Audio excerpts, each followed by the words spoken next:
प्रिय माता भगिनींनो आणि बंधूंनो, आपल्या सर्वांचे आपल्या धार्मिक आणि भक्तिमय चॅनेलमध्ये मनपूर्वक स्वागत आहे।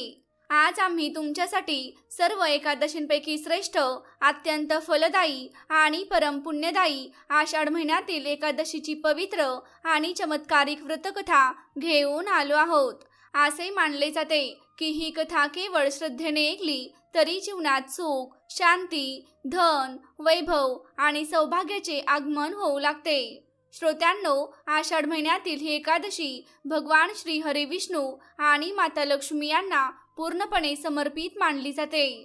शास्त्रांमध्ये असे सांगितले आहे की ज्या व्यक्तीवर जगाचे पालन करते भगवान श्री हरी विष्णू आणि धनाची अधिष्ठात्री देवी माता लक्ष्मी यांची संयुक्त कृपा होते, त्या व्यक्तीच्या जीवनातील सर्व दुःखे, दारिद्र्य आणि संकटे हळूहळू कायमची दूर होऊ लागतात।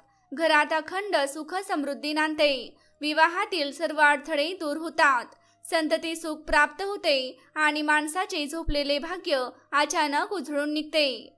माता भगिनींनो, आजच्या काळात प्रत्येक व्यक्ती कोणत्या ना कोणत्या समस्येने वेढलेली आहे। कोणाच्या घरात भीषण आर्थिक संकट आहे, कोणाचा व्यवसाय चालत नाही, कोणाच्या विवाहात वारंवार अडथळे येत आहेत, तर कोणी दीर्घकालीन आजार आणि मानसिक तणावामुळे अत्यंत त्रस्त आहे। परंतु जेव्हा एखादा भक्त संपूर्ण श्रद्धेने, आढळ विश्वासाने आणि पवित्र मनाने आषाढ महिन्यातील या परम फलदायी एकादशीचे व्रत करतो आणि भगवान श्री हरी विष्णू व माता लक्ष्मी यांची भक्तिभावाने आराधना करतो, तेव्हा त्याच्या जीवनात असे चमत्कारिक बदल घडू लागतात ज्याची त्याने कधी कल्पनाही केलेली नसते। श्रोत्यांनो, एकादशीचे हे व्रत केवळ एक साधा धार्मिक नियम नाही, हे भगवानावरील अखंड श्रद्धा, दृढ विश्वास आणि संपूर्ण समर्पणाचे प्रतीक आहे। जो भक्त या पवित्र दिवशी पहाटे उठून स्नान करून स्वच्छ किंवा पिवळ्या रंगाचे वस्त्र परिधान करतो, भगवान श्री हरी विष्णू आणि माता लक्ष्मी यांच्या समोर दीप प्रज्वलित करतो, त्यांना पिवळी फुले, तुळशी दल, ऋतूनुसार फळे आणि नैवेद्य अर्पण करतो, तसेच पूर्ण श्रद्धेने या व्रतकथेचे श्रवण करतो, त्याच्या सर्व अपूर्ण मनोकामना लवकरच पूर्ण होऊ लागतात। शास्त्रांमध्ये या एकादशीला सर्व एकादशींपैकी श्रेष्ठ, सर्वाधिक पुण्य प्रदान करणारी आणि अत्यंत फलदायी एकादशी असे वर्णन करण्यात आले आहे। अशी मान्यता आहे की या दिवशी केलेले दान आणि व्रत मनुष्याच्या 7 जन्मांतील पापांचा नाश करते आणि शेवटी त्याला वैकुंठधामाची प्राप्ती होते। तर चला आपले मन भगवंताच्या चरणी अर्पण करून या परमपवित्र कथेची सुरुवात करूया। प्राचीन आर्यावर्ताच्या गौरवशाली इतिहासाच्या सुवर्ण पानांमध्ये नोंदवलेले एक अत्यंत सुंदर, रमणीय आणि वैभवशाली गाव होते। त्या गावाचे नाव होते सहारनपूर। सहारनपूर गाव चारही बाजूंनी हिरव्यागार शेतांनी, दाट बाग बगीच्यांनी आणि वाहणाऱ्या पवित्र नदीच्या खळखळणाऱ्या नादाने नेहमीच गुंजत असे। त्या गावाच्या वातावरणात एक अद्भुत शांतता आणि सात्विकता नांदत होती। यात सुंदर आणि समृद्ध गावात 3 भाऊ राहत होते। त्यांची नावे होती हरिप्रसाद, रामशंकर आणि जगमोहन। तिघा भावांमध्ये इतके अतूट प्रेम होते की संपूर्ण गावात त्यांच्या प्रेमाच्या आणि ऐक्याच्या गोष्टी सांगितल्या जात। ते तिघेही अगदी श्रीराम, लक्ष्मण आणि भरत यांच्यासारखे प्रेमाने आणि एकोप्याने राहत होते। त्यांच्या मनात कधीही कोणत्याही गोष्टीवरून मतभेद किंवा वाद निर्माण होत नसे। मोठा भाऊ हरिप्रसाद जो निर्णय घेत असे, तोच निर्णय धाकटे भाऊ रामशंकर आणि जगमोहन आनंदाने आणि पूर्ण आदराने स्वीकारत असत। तिघेही भाऊ रोज सकाळी एकत्र उठत, भगवानांची पूजा करत आणि त्यानंतर शेतातील तसेच इतर कामांसाठी बाहेर पडत। ते रात्रंदिवस एक दिलाने कष्ट करत असत। त्यांच्या या एकजुटीमुळे आणि अथक परिश्रमामुळे त्यांच्या घरात धनधान्य, गाई म्हशी आणि सुखसोयींची कधीच कमतरता भासत नव्हती। त्यांचे धान्याचे कोठार नेहमी भरलेले असे। हरिप्रसादच्या पत्नीचे नाव मानसी होते, ती घरातील मोठी सून म्हणजे जाऊ होती। रामशंकरच्या पत्नीचे नाव शीला, तर जगमोहनच्या पत्नीचे नाव प्रिया होते। शीला आणि प्रिया या दोघी सख्या बहिणी होत्या। त्यांचा विवाह याच घरातील दोन्ही धाकट्या भावांशी झाला होता।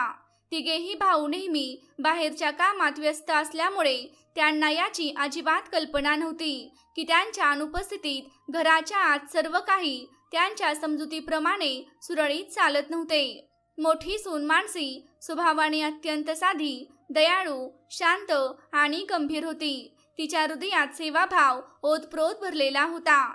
ती रोज सूर्योदयापूर्वी उठत असे, संपूर्ण घराची स्वच्छता करत असे, स्वयंपाकघरातील सर्व कामे सांभाळत असे आणि घरातील प्रत्येक सदस्याच्या सुखसोयींची मनापासून काळजी घेत असे. परंतु या सर्वांपेक्षाही मानसी भगवान श्री हरी विष्णू आणि माता लक्ष्मी यांची परमभक्त होती. तिच्या दिवसाची सुरुवात आणि शेवट भगवानांच्या नामस्मरणानेच होत असे. ती प्रत्येक महिन्यात येणारे एकादशीचे व्रत अत्यंत श्रद्धेने आणि सर्व नियमांचे पालन करून करत असे. ती एकादशीची पवित्र कथा ऐकत असे, ब्राह्मणांना आणि गरजू लोकांना दान धर्म करत असे आणि प्रत्येक क्षणी भगवानांच्या भक्तीत तल्लीन राहत असे. तिच्या या आढळ भक्तीमुळे तिच्या चेहऱ्यावर नेहमीच एक अलौकिक तेज आणि विलक्षण सौम्यता झळकत असे. दुसरीकडे दोन्ही धाकट्या सुना शीला आणि प्रिया या सख्या बहिणी होत्या. त्यांचा स्वभाव मानसीच्या अगदी विरुद्ध होता. त्या अत्यंत कपटी, मत्सरी, अहंकारी आणि आळशी होत्या. घरातील कोणतेही काम करणे त्यांना आवडत नसे. मानसी पहाटे उठून एकटीच घरातील सर्व कामे आटोपत असे, तर या दोघी उशिरापर्यंत झोपून राहत. परंतु त्यांच्या मनात मानसीविषयी खोलवर मत्सर आणि द्वेषाची भावना दिवसेंदिवस वाढत होती.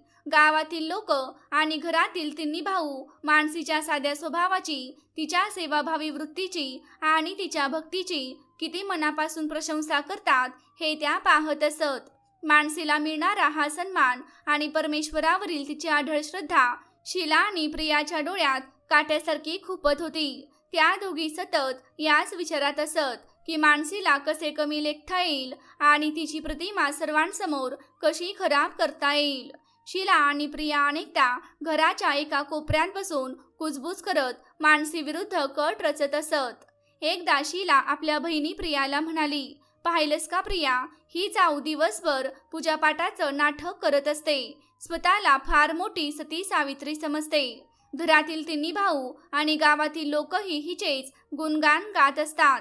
आपण काहीतरी असं करायला हवं की हिचा हा खोटा अभिमान चुरचूर होईल आणि हिची ही दिखाऊ भक्ती सगळ्यांसमोर उघडी पडेल. प्रिया देखील आपल्या मोठ्या बहिणीच्या होकारार्थी मान हलवत म्हणाली, तू अगदी बरोबर म्हणतेस ताई. बघ ना, सतत विष्णू लक्ष्मीचा जप करत असते.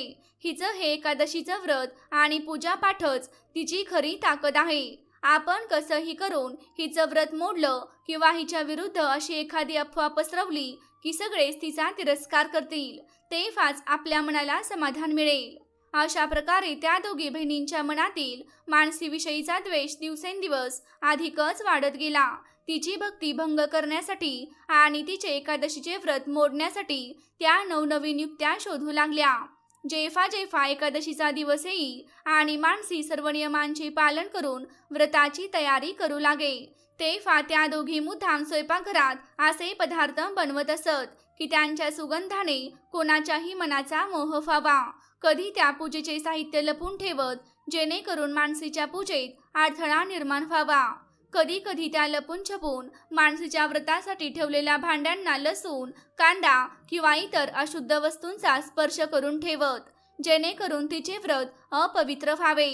एवढ्यावरच त्या थांबत नसत. शीला आणि प्रिया मानसीच्या साधेपणाचा गैरफायदा घेत तिच्या लहान मुलांनाही विनाकारण त्रास देत असत. त्या मानसीच्या मुलांना कारण नसताना रागावत, त्यांना जेवणासाठी तडफडत ठेवत किंवा त्यांच्या वाटेचे दूध आणि मिठाई स्वतःच्याच मुलांना देत असत. जेव्हा मानसीची लहान मुले रडत रडत आपल्या आईजवळ येत, तेव्हा तिचे हृदय अक्षरशः तुटून जायचे. एक आई म्हणून आपल्या लेकरांना दुःखात पाहणे तिच्यासाठी अत्यंत वेदनादायक होते. पण ती इतकी संयमी आणि सहनशील होती की ती आपल्या मुलांना प्रेमाने जवळ घ्यायची, त्यांना शांत करायची. स्वतः उपाशी राहूनही ती आपल्या मुलांचे पोट भरायची. ती कधीही या गोष्टीची तक्रार आपल्या पती हरिप्रसाद किंवा आपल्या दिरांकडे करत नव्हती. कारण तिला भीती वाटत होती की जर तिने हे सर्व घरातील पुरुषांना सांगितले तर तिन्ही भावांमधील राम लक्ष्मणासारखे अतूट प्रेम तुटेल. म्हणूनच कुटुंब एकसंध राहावे यासाठी ती प्रत्येक वेदना, प्रत्येक अश्रू आणि प्रत्येक अपमान मुकाट्याने सहन करत होती.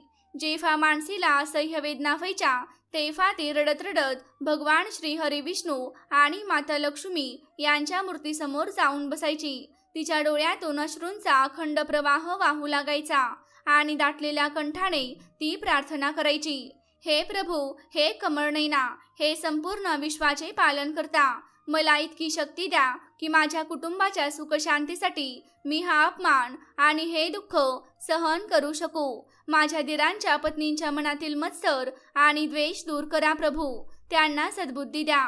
मी तुमची दासी आहे, माझ्या भक्तीवर कधीही आच येऊ देऊ नका. ती रडत राहायची पण आपल्या भक्तीच्या मार्गापासून कधीही विचलित होत नव्हती. त्या दोन्ही बहिणी तिच्या विरुद्ध संपूर्ण गावात खोट्या अफवाही पसरवत असत. त्या विहिरीवर पाणी भरण्यासाठी गेल्या की गावातील इतर स्त्रियांना म्हणत, आमची जाऊ वरवर फार मोठी भक्त असल्याचा आव्हानते, पण घरात आमच्यावर हुकूम चालवते, मुलांना मारते आणि लपून छपून धान्यही चोरते. गावातील काही लोक त्यांच्या खोट्या बोलण्यावर विश्वास ठेवत आणि मानसीकडे संशयाने पाहू लागले. त्यामुळे तिच्या स्वाभिमानाला खोलवर ठेच पोहोचत होती. अशीच अनेक वर्षे लोटली पण मानसीचे दुःख आणि तिची अग्निपरीक्षा संपण्याचे नावच घेत नव्हती. त्या दोन्ही बहिणी दिवसेंदिवस क्रौर्याच्या सर्व मर्यादा ओलांडत होत्या. मात्र मानसी भगवान विष्णू आणि माता लक्ष्मी यांचे नामस्मरण करत आपल्या भक्तीत आणि गृहस्थ धर्माच्या पालनात पूर्णपणे तल्लीन राहिली. प्रिय भक्तांनो, सहारनपूर गावात काळ आपल्या नेहमीच्या गतीने पुढे सरकत होता, पण मानसीच्या आयुष्याच्या दुःखाचा जो डोंगर कोसळला होता तो हटण्याचे नावच घेत नव्हता. जसे मी तुम्हाला आधी सांगितले, शीला आणि प्रिया या दोन्ही बहिणी मानसीच्या अखंड विष्णू भक्तीवर आणि तिच्या वाढत्या मानसन्मानावर इतक्या जळत होत्या की त्यांच्या दिवसाची सुरुवातच मानसीला मानसिक आणि शारीरिक त्रास कसा द्यायचा याची योजना आखण्यापासून होत असे. हरिप्रसाद, रामशंकर आणि जगमोहन हे तिन्ही भाऊ अत्यंत भोळे, प्रामाणिक आणि सरळ स्वभावाचे होते. ते दिवस रात्र शेतात कष्ट करून मातीमध्ये घाम गाळत आपल्या कुटुंबाच्या उज्ज्वल भविष्याची स्वप्ने विणत होते. ते आपल्या कामात इतके गर्क झाले होते की त्यांच्या स्वतःच्या घरातच मत्सर, कलह आणि द्वेषाचे विषारी जाळे विणले जात आहेत याची त्यांना कणभरही जाणीव नव्हती. जेव्हा जेव्हा पवित्र एकादशी जवळ येत असे तेव्हा मानसीच्या मनात एका बाजूला प्रभूच्या दर्शनाची आणि व्रताची अपार आनंद भावना जागृत होत असे, तर दुसऱ्या बाजूला तिचा आत्मा एका अज्ञात भीतीने थरथर कापू लागे. तिला ठाऊक होते की या पवित्र दिवसात तिच्या जावा तिचे व्रत मोडण्यासाठी क्रौर्याच्या सर्व सीमा ओलांडण्याचा प्रयत्न करतील. आषाढ महिन्यातील ही परम पुण्यदायी एकादशी येण्यासाठी आता अवघे 2 दिवस उरले होते. मानसीने मनोमन संकल्प केला होता की यावेळी ती अधिक कठोर नियम आणि पूर्ण श्रद्धेने हे व्रत पाळेल, जेणेकरून तिच्या कुटुंबावर भगवान श्री हरी विष्णू आणि माता लक्ष्मी यांची अखंड कृपादृष्टी राहील. शुक्ल पक्षातील दशमीची सकाळ उजाडली होती. शास्त्रानुसार एकादशी व्रताचे नियम दशमीच्या संध्याकाळपासूनच सुरू होतात. मानसी पहाटेच गंगा मातेचे स्मरण करत उठली आणि तिने संपूर्ण घराची स्वच्छता केली. स्वयंपाकघर पूर्णपणे पवित्र राहावे म्हणून तिने ते शेण मातीने सारवले, जेणेकरून तेथे कोणत्याही प्रकारची अशुद्धता राहू नये. ती आपल्या प्रभूच्या भक्तीत इतकी तल्लीन झाली होती की तिच्या मुखातून अखंड ओम नमो भगवते वासुदेवाय हा मंत्र निघत होता. त्याच वेळी घराच्या दुसऱ्या कोपऱ्यात शीला आणि प्रिया अलगद येऊन उभा राहिल्या. मानसीला स्वयंपाकघर इतक्या भक्तिभावाने शुद्ध करताना पाहून शिलेच्या कपाळावर आठ्या पडल्या. तिने हळूच प्रियाच्या हाताला चिमटा काढत कुजबुजत म्हटले, पाहिलंस का प्रिया, आपल्या या जेठानीचे नखरे पुन्हा सुरू झाले आहेत. आषाढी एकादशी जवळ आली की ही स्वतःला या घरातील सर्वात पवित्र स्त्री सिद्ध करायला लागते. बघ ना, स्वयंपाकघर अशी झळाळून काढते आहे, जणू भगवान विष्णू स्वतः वैकुंठ सोडून तिच्या हातचा नैवेद्य खायला इथेच येणार आहेत. प्रियाने कपटी हास्य करत उत्तर दिले, ताई, तुम्ही कशाला काळजी करता, तिला जितके सावरायचे आहे आणि सजवायचे आहे ते करू द्या. उद्या एकादशीचा सूर्य उगवेल तेव्हा आपण असा डाव खेळू की तिची सारी पवित्रता आणि हे व्रत क्षणात मातीमोल होईल. मागच्या वेळी ती निसटली होती, पण यावेळी मी अशी युक्ती आखली आहे की तिचे व्रतही मोडेल आणि भावांसमोर तिची अशी अब्रू जाईल की तिला कोणालाही तोंड दाखवण्याची हिंमतच राहणार नाही. शीला उत्सुकतेने म्हणाली, काय युक्ती आहे प्रिया, मला तरी सांग. तिच्याबद्दलच्या द्वेषाने माझ्या मनाचा अक्षरशः संताप होत आहे. जोपर्यंत मी तिला तडफडताना पाहत नाही तोपर्यंत मला शांत झोप सुद्धा लागत नाही. प्रिया शिलेच्या कानाजवळ गेली आणि तिने तिची संपूर्ण योजना हळू आवाजात सांगितली. ती योजना ऐकताच शिलेच्या डोळ्यात आनंदाची चमक उमटली. ती मोठ्याने हसायलाच लागली होती, पण प्रियाने लगेच तिच्या तोंडावर हात ठेवत तिला गप्प केले. हळू बोल ताई, नाहीतर साऊबाई ऐकतील. फक्त बघत राहा उद्या तिच्या या पवित्र व्रताचं काय होतं ते. दशमीच्या रात्री मानसीने फक्त एकदाच सात्विक भोजन केले आणि जमिनीवर चटई अंथरून विश्रांती घेतली. ती रात्रभर जागी राहून भगवान श्री विष्णूंच्या चरणांचे ध्यान करत होती. सकाळ होताच तिच्या संयमाची आणि भक्तीची किती भयंकर परीक्षा होणार आहे याची तिला किंचितही कल्पना नव्हती. दुसऱ्या दिवशी आषाढ महिन्यातील पवित्र एकादशीचा मंगलमय सूर्योदय झाला. पहाटेची पहिली किरण पडताच मानसी उठली. तिने पवित्र जलाने स्नान केले, स्वच्छ पिवळ्या रंगाची सुती साडी परिधान केली आणि कपाळावर चंदनाचा टिळा लावला. त्यानंतर तिने हातात तांब्याचा कलश घेतला.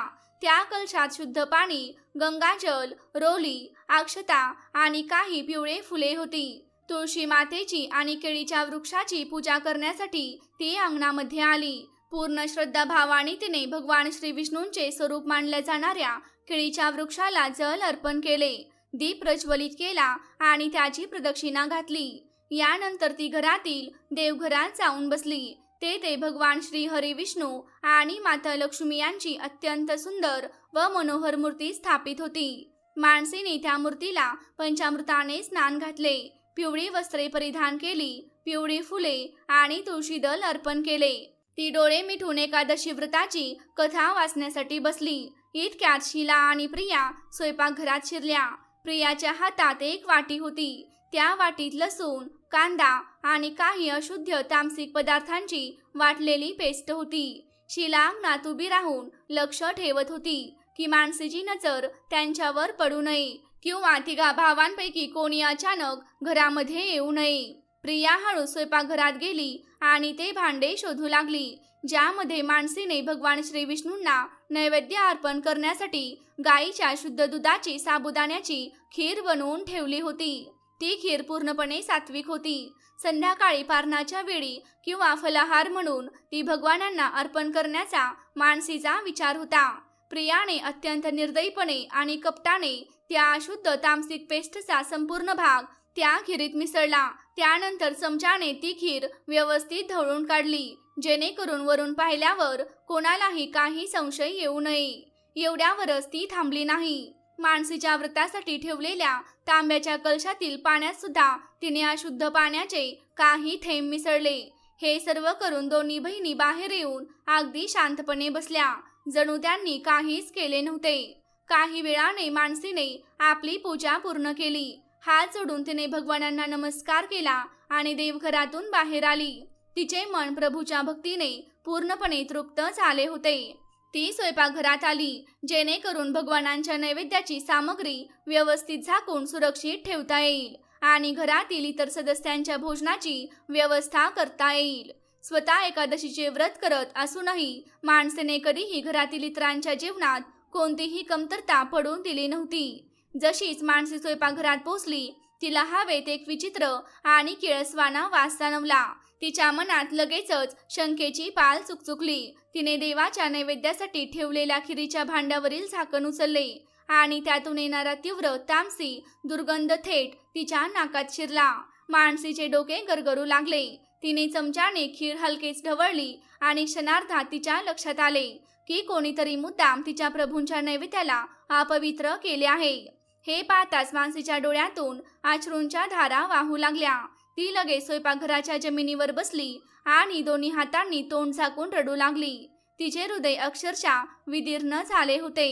ती हुंदके देत पुटपुटली, हे नारायण, हे माधव, माझ्याकडून असा कोणता अपराध झाला की तुमच्या नैवेद्याला अपवित्र करण्यात आले?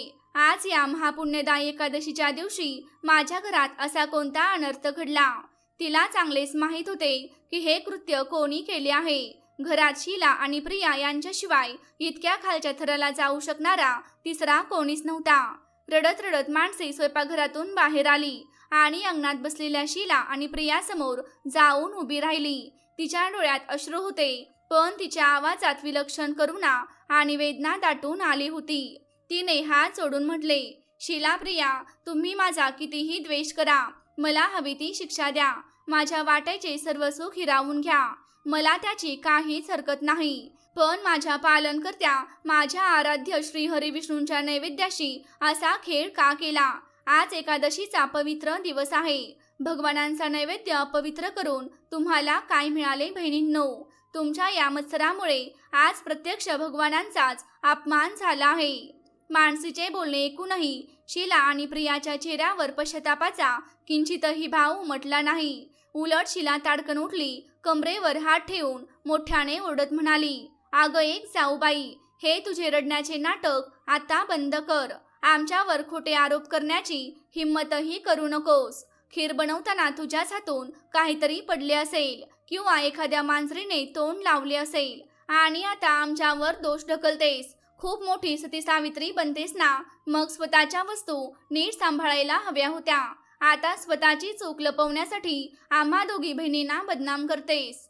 प्रियाने ही आगीत तेल ओतल्यासारखे म्हणाली, हो दीदी, बघा ना यांना, सकाळी सकाळी स्वतःच काहीतरी अपवित्र कृत्य करून बसल्या असतील आणि आता सगळा दोष आमच्यावर ढकलत आहेत. गावकऱ्यांसमोर तर मोठ्या देवीसारख्या वागतात, पण घरात आल्यावर आम्हालाच टोमणे मारतात. जर तुला तुझ्या देवावर इतकाच विश्वास असेल तर जा तुझ्या भगवान विष्णूंना सांग की त्यांनी येऊन ही अशुद्ध झालेली खीर पुन्हा शुद्ध करून दाखवावी. मग पाहू तुझे भगवान किती महान आहेत आणि तुझी भक्ती किती मोठी आहे. आपल्या जावांच्या तोंडून आपल्या आराध्य देवाविषयी असे अपमानास्पद शब्द ऐकून मानसीचे काळीज अक्षरशः थरथर कापू लागले.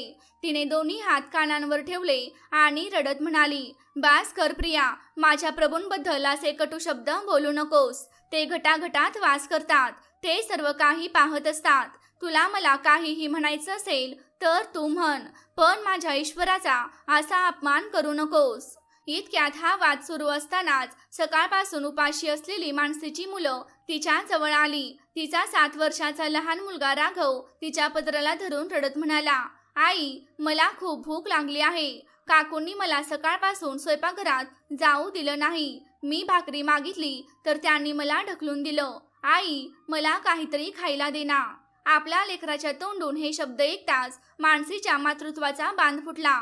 तिने राघवला घट्ट मिठी मारली, त्याचे अश्रू पुसले आणि प्रेमाने म्हणाली, रडू नकोस माझ्या बाळा, आई आत्ताच तुझ्यासाठी काहीतरी बनवते. पण मानसी स्वयंपाकघराकडे वळताच शीला तिच्या आडवी उभी राहिली आणि अत्यंत कठोर आवाजात म्हणाली, खबरदार, स्वयंपाकघरात पाय टाकलास तरी. आज एकादशी आहे ना तुझी, मग आज दिवसभर तू कोणतंच काम करणार नाहीस. आणि तसंच तू आमच्यावर इतका मोठा आरोप केलास की आम्ही तुझी खीर खराब केली. आता या स्वयंपाकघरातील अन्नालाही तू हात लावायचा नाहीस. तुझ्या मुलांना जेवायचं असेल तर त्यांना घेऊन तुझ्या माहेरी जा.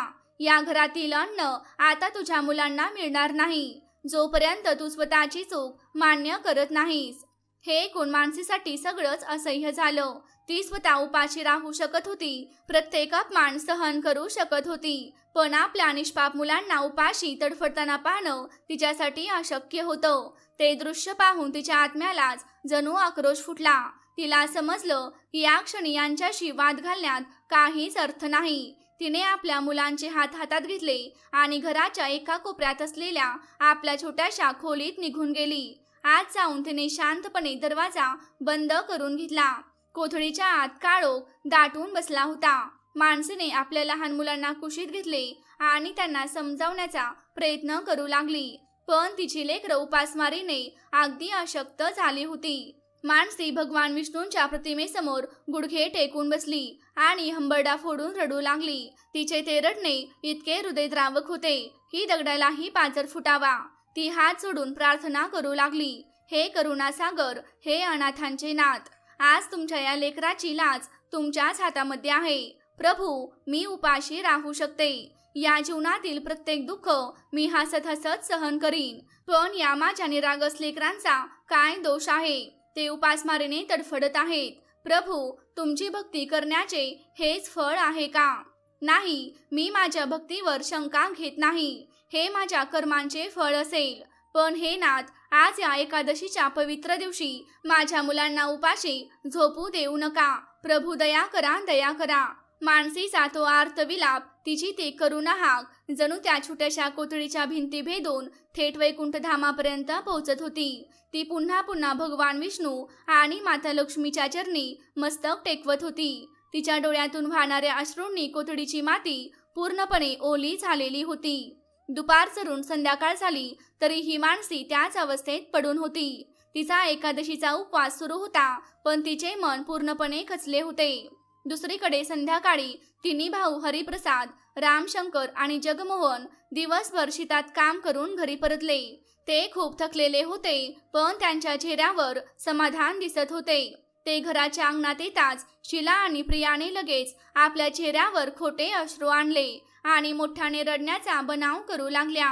मोठा भाऊ हरप्रसाद अंगणात पत्नी मानसीला न पाहून आणि शीला प्रियाला रडताना पाहून घाबरला.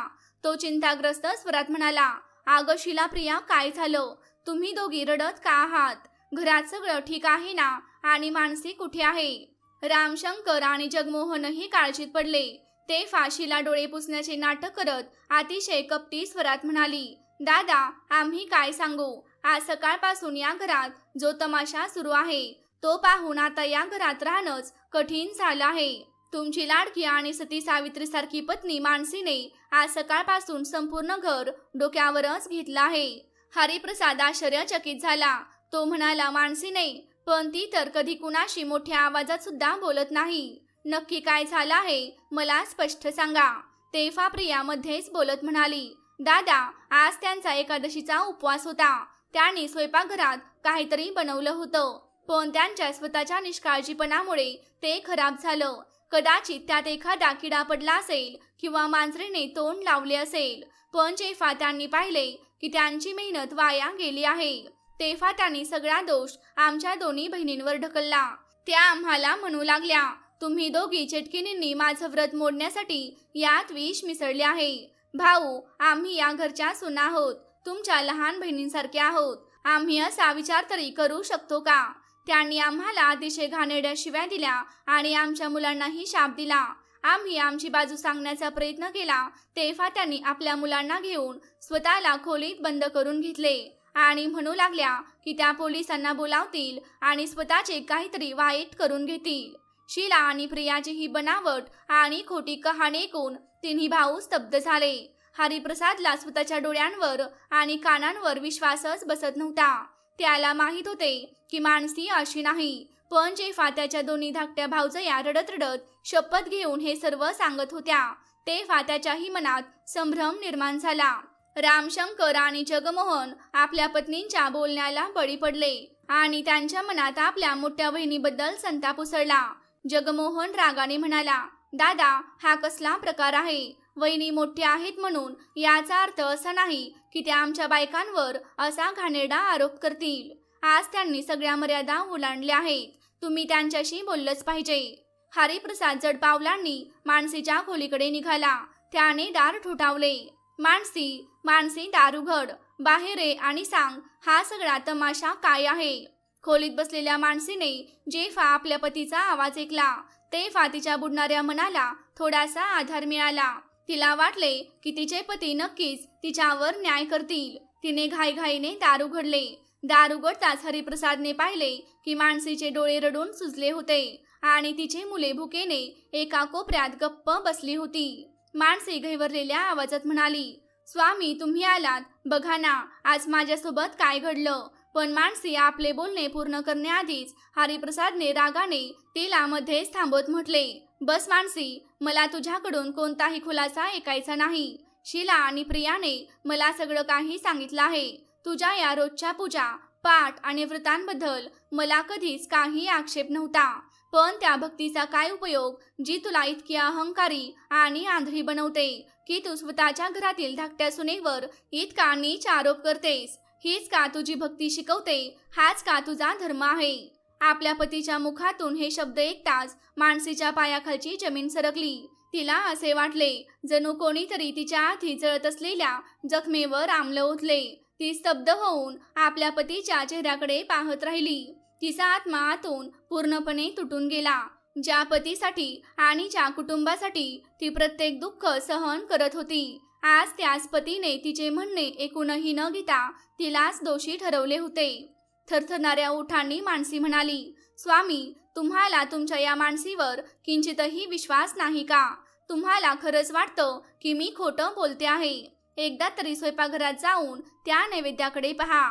मला काहीच पाहायचं नाही. हरिप्रसाद रागाने ओरडला, आज तू जे केलं आहेस त्यामुळे आमच्या भावांमधील प्रेमात फूट पडू शकली असती. जर रामशंकर आणि जगमोहन यांनी आपल्या पत्नीचा अपमान सहन न करता हे घर सोडलं असतं तर काय झालं असतं? तुझ्या या खोट्या भक्तीमुळे मी माझं कुटुंब तुटू देणार नाही. आजपासून या घरातील कोणत्याही गोष्टीत तू बोलायचं नाही. आणि जर तुला तुझ्या पूजा अर्चेचा एवढाच अभिमान असेल तर याच कोठडीत बंद राहा. हे बोलून हरिप्रसाद मागे वळला आणि अंगणात निघून गेला. रामशंकर आणि जगमोहन यांनीही मानसीकडे एकदाही पाहिले नाही. मात्र शीला आणि प्रियाच्या डोळ्यात विजयाची क्रूर आणि उपहासपूर्ण चमक झळकत होती. आज त्यांनी मानसीला तिच्या पतीच्या नजरेत पूर्णपणे खाली पाडले. याचा त्यांना मनोमन आनंद होत होता.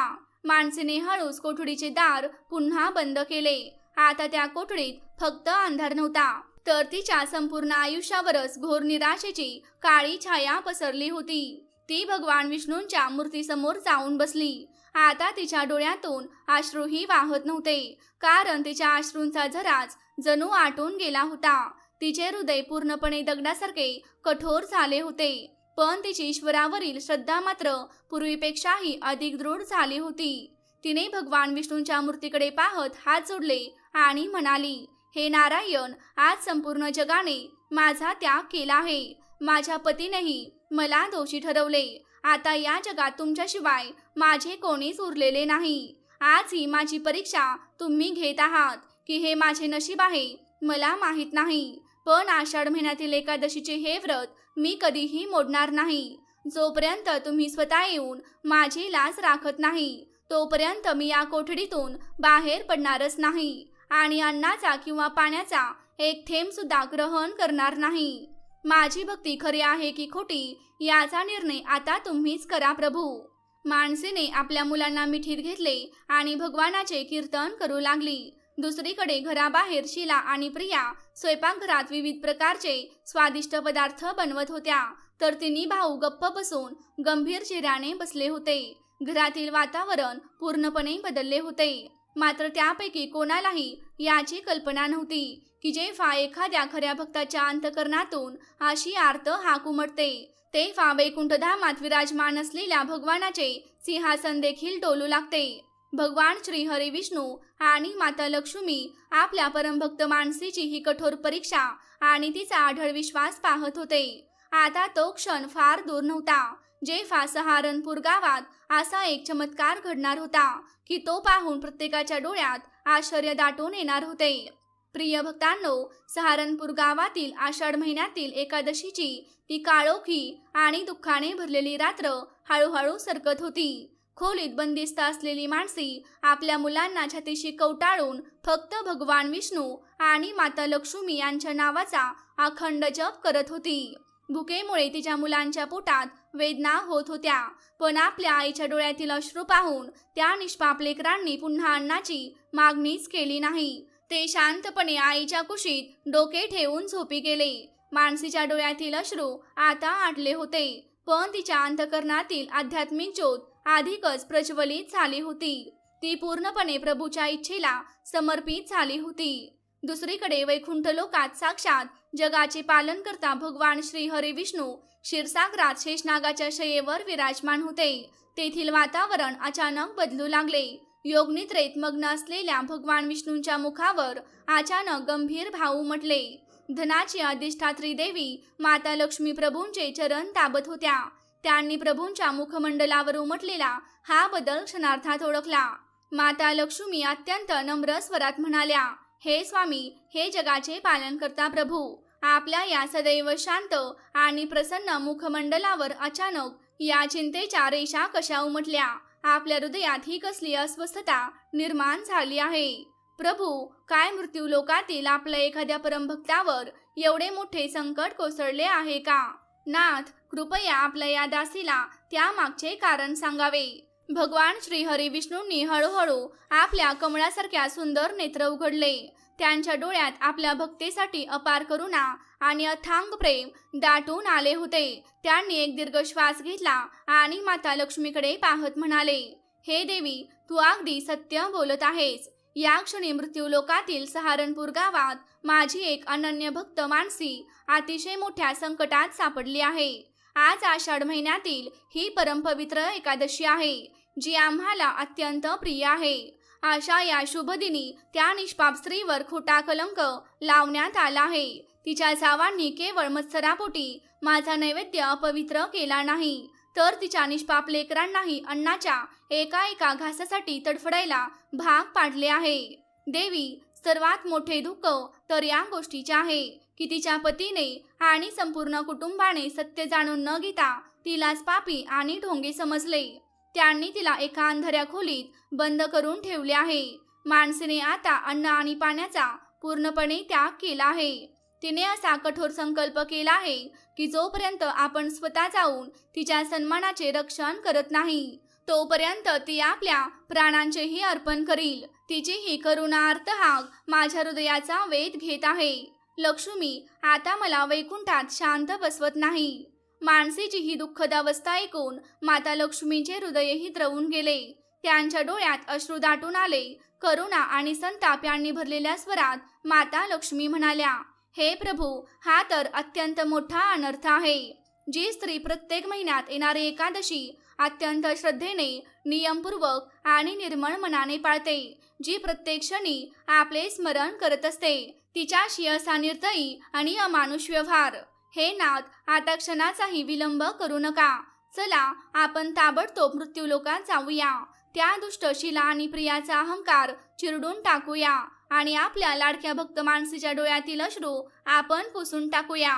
संपूर्ण जगाला हे पाहू द्या की जो भगवान विष्णू आणि माता लक्ष्मींच्या चरणी शरण जातो, त्याचे कोणतेही वाईट होऊ शकत नाही. भगवान श्री हरी विष्णू मंद स्मित करत म्हणाले, अवश्य देवी, परंतु आपण तेथे आपल्या चतुर्भुज दिव्य स्वरूपात जाणार नाही. भक्तांची परीक्षा घेण्यासाठी आणि दुष्टांना योग्य बोध देण्यासाठी आपल्याला एक दिव्य लीला रचावी लागेल. आपण दोघेही भिक्षुक आणि साधूचे रूप धारण करून सहारनपूर गावात जाऊ. त्या घरातील लोकांच्या अंतकरणात अजून किती माणुसकी शिल्लक आहे हे आपण पाहू. त्यानंतर मानसीच्या अखंड भक्तीचा चमत्कार संपूर्ण जगासमोर प्रगट करू. जसा वैकुंठात हा निर्णय झाला, तसाच मृत्यूलोकात रात्रीचा शेवटचा प्रहर संपला होता आणि द्वादशी तिथीचा सूर्य उगवला होता. शास्त्रानुसार एकादशी व्रताचे पारण द्वादशी तिथीच्या शुभ मुहूर्तावर करणे अनिवार्य मानले जाते. कोठडीच्या आत मानसीची अवस्था अत्यंत दयनीय झाली होती. भूक, तहान आणि मानसिक छळ यामुळे तिचे शरीर पूर्णपणे अशक्त झाले होते. तिचे ओठ कोरडे पडून पांढरे झाले होते, पण तिच्या अंतकरणात नारायण नारायण हा मंद जप अजून सुद्धा अखंड घुमत होता. सकाळ होताच घराबाहेरील अंगणात शीला आणि प्रिया उठल्या. रात्री मानसीचा अपमान करून आणि तिच्या पतीला तिच्या विरुद्ध भडकवून त्या दोघी खूपच समाधानी होत्या. त्या अंगणात उभ्या राहून एकमेकीशी हसत हसत बोलत होत्या. शीला कोठडीकडे तुच्छतेने थुंकत म्हणाली, बघ प्रिया, रात्रभर त्या कोठडीतून रडण्याचाही आवाज आला नाही. मला तर वाटतं तिचं सगळं भूत उतरलं आहे. आता जेव्हा भुकेने पोटात कावळे ओरडतील, तेव्हा ती आपल्या पायांवर पडून बाहेर येईल आणि आपली माफी मागेल. प्रिया कुटीलपणे हसत म्हणाली, माफी मागून काय उपयोग ताई? यावेळी तर आपण दादाला सांगून हिला या घरातून कायमचीच बाहेर काढू. ही घरात राहिली नाही तर हे संपूर्ण घर आपलं होईल आणि सगळी संपत्तीही आपल्या मुलांच्या वाट्याला येईल. इतक्यात घराच्या मुख्य दरवाजावर एक अलौकिक चाहूल लागली. त्या चाहुलीच्या क्षणातच संपूर्ण घराच्या वातावरणात एक दिव्य सुगंध दरवळू लागला. पण शीला आणि प्रियाच्या तामसी मनांना त्या दिव्य सुगंधाची जाणीव सुद्धा झाली नाही. मुख्य दरवाजासमोर 2 भिक्षुक येऊन उभे राहिले. त्यापैकी एक अतिशय वृद्ध साधू होते. त्यांच्या चेहऱ्यावर शुभ्र दाढी होती आणि कपाळावर तेजस्वी चंदनाचा त्रिपुंड शोभत होता.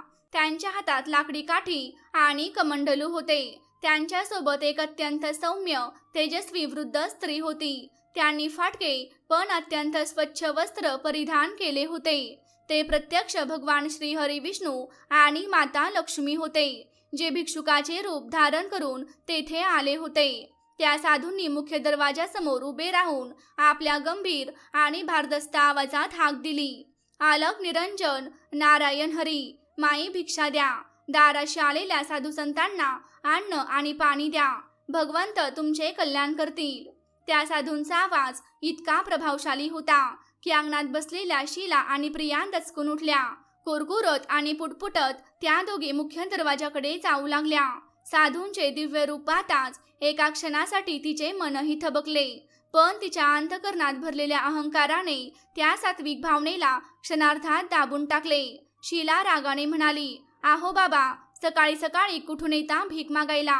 अजून घरात चूलही नीट पेटलेली नाही आणि तुम्ही झोळी पसरून उभे राहिलात. चला पुढे निघा. या घरात साधू संतांसाठी काहीही नाही. वृद्ध साधू शांत स्वरात म्हणाले, पुत्री, आम्ही खूप दूरवरून प्रवास करून आलो आहोत. काल एकादशी असल्यामुळे आमचा उपवास होता. आज द्वादशी आहे. आमच्या पोटात भुकेची आग धगधगत आहे. आम्हाला फार काही नको बाळ, फक्त थोडेसे अन्न आणि पारण्यासाठी थोडेसे शुद्ध पाणी दे. तुझ्या घरात कधीही कोणत्याही गोष्टीची कमतरता भासणार नाही.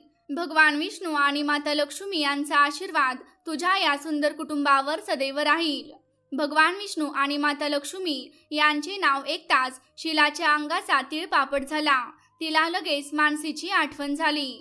ती संतापून ओरडली, आहो बाबा, माझ्या समोर या विष्णू आणि लक्ष्मीचं नावच घेऊ नका. हे नाव ऐकून ऐकून माझे कान कंटाळले आहेत. घरातील मोठी जाऊ दिवसभर हाच नामजप करत बसायची आणि आज बघा ती कोठडीत उपाशी पडली आहे. जर तुमच्या त्या देवांमध्ये इतकीच ताकद असेल तर त्यांना सांगा ना, वैकुंठातून इथे येऊन तुम्हालाच जेवण वाढायला. आमच्याकडे एवढं फालतू धान्य नाही की तुमच्यासारख्या फुकट खाऊ लोकांवर उधळत फिरू. चला निघा इथून. साधूंसोबत उभी असलेल्या वृद्ध स्त्रीने हळूवार स्वरात म्हटले, पुत्री, दारात आलेल्या भिक्षुकाचा असा अपमान करणे हे महापाप आहे. तुम्ही अत्यंत वैभवशाली घरातील सुना दिसता. तुमची धान्याचे कोठारे भरलेले आहेत. एक मूठ धान्य दिल्याने तुमचे भांडार रिकामे होणार आहे का? धर्माचा मार्ग स्वीकार पुत्री. साधूला रिकाम्या हाताने परत पाठवल्यास माता लक्ष्मी रुष्ट होतात. प्रिया पुढे आली. तिने त्या वृद्ध स्त्रीला धक्का देण्याचा प्रयत्न केला आणि तुच्छतेने म्हणाली, अगं म्हातारी, आम्हाला धर्म शिकवू नकोस. लक्ष्मी रुसली तर रुसू दे. आम्ही आमच्या मेहनतीने कमावतो. तुमच्यासारख्या भिकाऱ्यांना दान देऊन आम्हाला काही पुण्य कमवायचं नाही. जर सरळपणे निघून गेलात नाहीत तर आत्ताच आमच्या नवऱ्यांना बोलावते. ते काठ्या घेऊन तुम्हाला मारत हाकलून लावतील. भगवान विष्णू आणि माता लक्ष्मी यांनी एकमेकांकडे शांतपणे पाहिले. त्या दुष्टांच्या पापाचा घडा आता पूर्णपणे भरून गेला होता. साधूंनी एक दीर्घ श्वास घेतला आणि म्हणाले, ठीक आहे पुत्री, जशी तुझी इच्छा तसेच होऊ दे. आम्ही निघून जातो. पण या घरात आणखीन कोणी आहे का? आम्हाला असे जाणवत आहे की या घरातील एका अंधाऱ्या कोठडीत कोणीतरी वेदनेने तडफडत आहे. आम्ही तिच्याकडे भिक्षा मागू शकतो का? शीला हसत म्हणाली, हो हो, जा. त्या अंधाऱ्या कोठडीचे दार ठोठवा. तिथे आमची मोठी जाऊ बंद आहे. ती तुमच्यासारख्या भिकाऱ्यांची फार मोठी हितचिंतक बनते. जा, तिच्याकडे काही असेल तर ती नक्कीच तुम्हाला देईल. पण लक्षात ठेवा, ती स्वतः कालपासून उपाशी तापाशी आहे. भगवान विष्णू आणि माता लक्ष्मी काहीही न बोलता सरळ अंगण ओलांडून त्या अंधाऱ्या कोठडीकडे चालू लागले, जिथे मानसी कैद होती. शीला आणि प्रिया दूर उभ्या राहून त्यांची खिल्ली उडवत हसत होत्या. दोघे भिक्षू कोठडीच्या दाराजवळ पोहोचताच साधूंनी आपल्या हाताने त्या जुन्या जीर्ण लाकडी दरवाजावर अलगद टकटक केली आणि प्रेमाने हाक मारली, पुत्री मानसी दार उघड. पुत्री, तुझ्या दाराशी साक्षात नारायण आणि लक्ष्मी आले आहेत. उठ पुत्री, डोळे उघड आणि दार उघड. कोठडीच्या आत अर्धबेशुद्ध अवस्थेत पडलेल्या मानसीच्या कानावर हा आवाज पडताच तिच्या संपूर्ण शरीरातून जणू विजेचा झटका गेल्यासारखे झाले. तो आवाज इतका मधुर, इतका अलौकिक आणि इतका परिचित होता की तिची आत्मा जागी झाली. तिने हळूहळू डोळे उघडले. तिला क्षणभर असे वाटले जणू स्वतः भगवान श्री विष्णू तिला हाक मारत आहेत. ती डगमगत्या पावलांनी उठली. तिच्या पायात अजिबात शक्ती उरलेली नव्हती, पण तिच्या श्रद्धेच्या सामर्थ्याने तिला उभे राहण्याची ताकद दिली. तिने थरथरणाऱ्या हातांनी कोठडीची कडी काढली आणि दार उघडले. समोरचे दृश्य पाहून ती स्तब्ध झाली. समोर 2 वृद्ध भिक्षुक उभे होते, पण मानसीच्या अंतर्मनातील आणि आध्यात्मिक दृष्टीने त्या भिक्षुकांच्या रूपामागे तिला साक्षात चतुर्भुज भगवान श्री हरिविष्णू आणि कमळावर विराजमान माता लक्ष्मी यांचे दिव्य स्वरूप दिसले. यांच्या मागून सूर्याप्रमाणे तेजस्वी प्रकाश झळकत होता आणि त्या तेजाने संपूर्ण कोठडी प्रकाशमय झाली होती. मानसीच्या तोंडातून एकही शब्द बाहेर पडला नाही. ती थेट त्या साधू आणि साध्वीच्या चरणांवर कोसळली. तिच्या डोळ्यातून अश्रूंचा अक्षरशः महापूर वाहू लागला. ते थेट अश्रू भगवानांच्या चरणांवर वाहत होते. रडत रडत ती म्हणाली, प्रभू तुम्ही आलात. मला माहित होतं प्रभू की तुम्ही तुमच्या या अभागी मुलीला कधीच एकटी सोडणार नाही. मला क्षमा करा नाथ. माझ्याकडे तुम्हाला नैवेद्य अर्पण करण्यासाठी काहीही नाही. दुष्ट लोकांनी तुमचा नैवेद्य अपवित्र केला आणि मला या कोठडीत बंद करून ठेवले. प्रभू, माझी लेकरं उपाशी आहेत. आता मी तुम्हाला कोणती भिक्षा अर्पण करू? त्या वृद्ध साधूंनी प्रेमाने मानसीच्या डोक्यावर आपला कोमल हात ठेवला. त्यांच्या त्या दिव्य स्पर्शाने मानसीचा सारा थकवा, भूक, तहान क्षणार्धात नाहीशी झाली. तिचे संपूर्ण शरीर नवजात बालकाप्रमाणे नव्या ऊर्जेने भरून गेले. साधू म्हणाले, उठ पुत्री मानसी, तुझ्या भक्तीची परीक्षा आता संपलेली आहे. या भीषण संकटात सुद्धा तू आषाढ महिन्यातील एकादशीचे व्रत भंग होऊ दिले नाहीस आणि आमच्यावर अखंड विश्वास ठेवला आहेस. जो भक्त आमच्यावर असा आढळ विश्वास ठेवतो त्याला मी कधीही रिकाम्या हाताने परत पाठवत नाही. पुत्री, आता जरा तुझ्या मागे स्वयंपाकघराकडे आणि तुझ्या देवाराकडे पहा. मानसीने जशी मागे वळून त्या अंधाऱ्या मोडकळीस आलेल्या कोठडीकडे पाहिले तशी तिचे डोळे विस्फारले गेले. क्षणार्धात ती छोटीशी अंधारी कोठडी एका दिव्य सुवर्ण महालासारख्या सुंदर कक्षात रूपांतरित झाली होती. कोठडीचा प्रत्येक कोपरा तेजाने झळाळून उठला होता, पण सर्वात मोठा चमत्कार तर तिच्या समोरच घडला होता. कोठडीच्या मध्यभागी एका सोन्याच्या चौकीवर चांदीच्या भांड्यात 56 प्रकारचे नैवेद्य सजवलेले होते. शुद्ध गाईच्या दुधाची खीर, गरमागरम पुरी, विविध प्रकारच्या मिठाया आणि ताजी फळे तेथे ठेवलेली होती. त्या दिव्य अन्नाचा अलौकिक सुगंध संपूर्ण कोठडीत दरवळत होता आणि आता तो बाहेर अंगणातही पसरू लागला होता. मानसीची भुकेने व्याकुळ झालेली लेकरं त्या सुगंधाने जागी झाली. समोर मांडलेले ते दिव्य भोजन पाहून ती आश्चर्यचकित झाली. साधू म्हणाले, मानसी, आज द्वादशीचा पवित्र दिवस आहे. जा, सर्वप्रथम या शुद्ध आणि दिव्य अन्नाने भगवानांचे पारणे कर. त्यानंतर तुझ्या लेकरांना प्रेमाने जेवू घाल आणि तूही प्रसाद ग्रहण कर. आजपासून तुझी स्वयंपाकघरातील धान्याची कोठी कधीही रिकामी होणार नाहीत. हा संपूर्ण चमत्कार बाहेर उभा असलेल्या शीला आणि प्रिया देखील पाहत होत्या. कोठडीतून दरवळणारा तो दिव्य सुगंध आणि आतून बाहेर पडणारे सोन्यासारखे तेज पाहून त्यांच्या पायाखालची जमीनच सरकली. दोघीही धावत कोठडीजवळ आल्या. आतले दृश्य पाहताच त्यांचे डोके गरगरू लागले. जी कोठडी काही क्षणांपूर्वी जुने सामान आणि कबाडाने भरलेली होती ती आता साक्षात कुबेराच्या खजिन्यासारखी झळाळून उठली होती. शीला थरथरत्या आवाजात म्हणाली, हे हे हे काय चमत्कार आहे. हे कसं शक्य आहे? प्रिया, बघ ना, आपल्या जेठाणीच्या कोठडीत एवढं सगळं दिव्य भोजन आणि इतकं सोनं कुठून आलं? तेवढ्यात दारात साधूच्या वेशात उभे असलेले भगवान श्री विष्णू आपल्या खऱ्या दिव्य स्वरूपात प्रगट होऊ लागले.